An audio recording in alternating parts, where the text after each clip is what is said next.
ሰላም እንዴት ናችሁ? ዛሬ ለዚች ኮመንት ምላሽ እንሰጣለን። ኮመንቷ ምን ትላለች? አንተ መሀይም ጺም ያበቀለ ተልተህ ሞተሃል እኮ ተገነዝ ሳይረፍድብህ ይላል። አንደኛ መሀይም ይላል፣ ሁለተኛ ጺም ላይ ትል which means ቅማል ማለት ነው፣ የቀመለ ጺም ማለት ነው። ሶስተኛው ደግሞ ምንድነው? ተልተሃል ተገነዝ ምትል ነው። ስለዚህ የቀመለ ወይንም የቀጨመ ሰው መገነዝ እንዳለበት የሚናገር ነው። እነዚህ ሰዎች ምን ያህል ሐዲሳቸውን እንደማያውቁት፣ እምነታቸውን እንደማያውቁት፣ ነብያቸው ምን እንደሆነ እንደማያውቁ በመረጃ እናጋልጣለን። እናንተ ፈታ እያላችሁ ይህንን ቪዲዮ ላይክ እንደገና ደግሞ ሼር እንድታደርጉ እንዲሁም ኮፒ ሊንክ አድርጉት። አንደኛ አንድ ጥያቄ ልጠይቃችሁ። በእድሜያችሁ የቀመለ ወይንም የቀጨመ ሰው አይታችሁ ልታውቁ ትችላላችሁ። ጺሙ ግን የቀመለ ሰው አይታችሁ ታውቃላችሁ?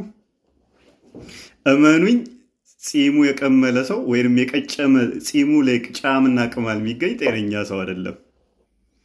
የነብያቸው ተከታዮች ወይንም ጓደኞች ግን ጺማቸው ራሱ ሙሉ ቅማል ነበር። ላንብብላችሁ። እንዲህ ይላል: The messenger of Allah, may Allah bless him and guarantee him peace, come to me while I was blowing under cooking pot belonging to my companions, and my head and beard were full of lice ይላል።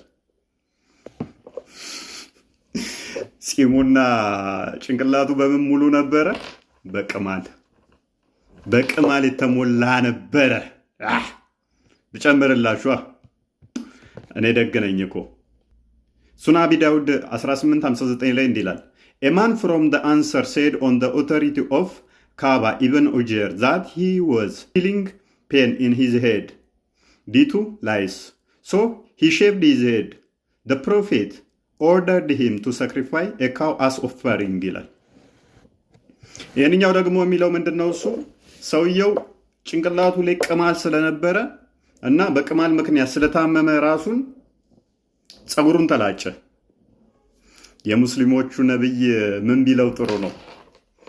መትላጨት ብቻ አይደለም ታጠብ ሳሙና ግዛና ቢለው ጥሩ ነበረ። አላለው። ምን ያለው መሰላችሁ? ላም እረድ እንደ መስዋዕት ላም አቅርባለሁ። ምን አገናኘው? ላምና ቅማል ምን አገናኘው ብሮ? ላም መስዋዕት አቅርባለሁ። ሰውየው ቅማል አስቸግሮ ፀጉሩን ተቆርጦ ላም መስዋዕት አቅርባለሁ። ሌላ ልጨምርላችሁ። ሳሂህ ቡኻሪ 5703 The prophet came to me during the period of Al-Hudaybiyah while I was lighting fire underneath a cooking pot and the lice were falling down my head. He said, Do your lice hurt you? I said, Yes. He said, Shave your head and fast for 3 days, or feed 6 poor persons, or slaughter a sheep as sacrifice. ይህ ደግሞ ምን ይላል?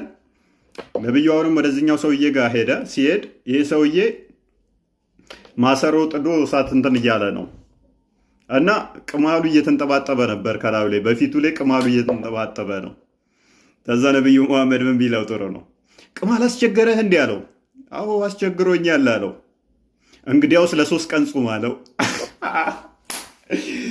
ቅማል አስቸገረኝ ይለዋል፣ ለ3 ቀን ጹም። ይህም ብቻ እኮ አይደለም ያለው፣ 6 ድሆችን አብላለው። ይህም ብቻ አይደለም ያለው፣ ወይንም ደግሞ በጎች ግዛን መስዋዕት አቅርባለው። ቅማል ላስቸገረው ሰው በግ መስዋዕት ስታቀርብ፣ ወይንም ደግሞ 6 ሰው ድሆችን ስታበላ፣ ወይንም ደግሞ ለ3 ቀን ስትጾም ቅማል ይጠፋል ማለት ነው። ሌላ ልጨምርላችሁ። መቼም እናንተ ክፉ ናችሁ። ይሄ እኮ ታዲያ የነብዩ ተከታዮችን ነው እንጂ ነብዩ ቅማል የለበትም ትሉ ይሆናል እኮ። ሱነን አቢ ዳውድ 30:80 ላይ እንደዚህ ይላል: ናሬትድ ዘይነብ ሚስቱ ነች የተረከችው፣ የነብዩ ሚስት ማለት ነው መሐመድ። She was picking lice from the head of the messenger of Allah. ቅማል ከጭንቅላቱ ላይ ተቀመል ነበር። አረ ልድገመው ቆይ። She was picking lice from the head of the messenger of Allah ካላ መልእክተኛ ላይ ቅማል ትቀምል ነበር። ማ ሚስቱ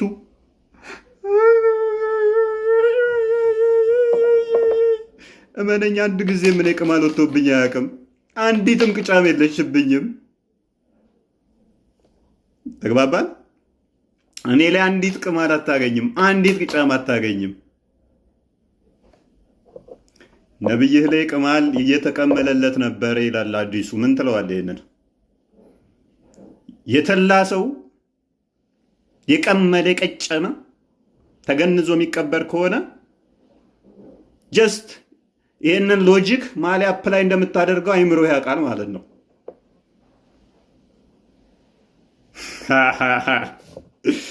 ልጨምርልህ? ይብቃ። ማታርፍ ከሆነ ጨምርልሃለሁ ሌላ ጊዜ። ይሄን ቪዲዮ ሼር አድርጉት። ቴንክ ዩ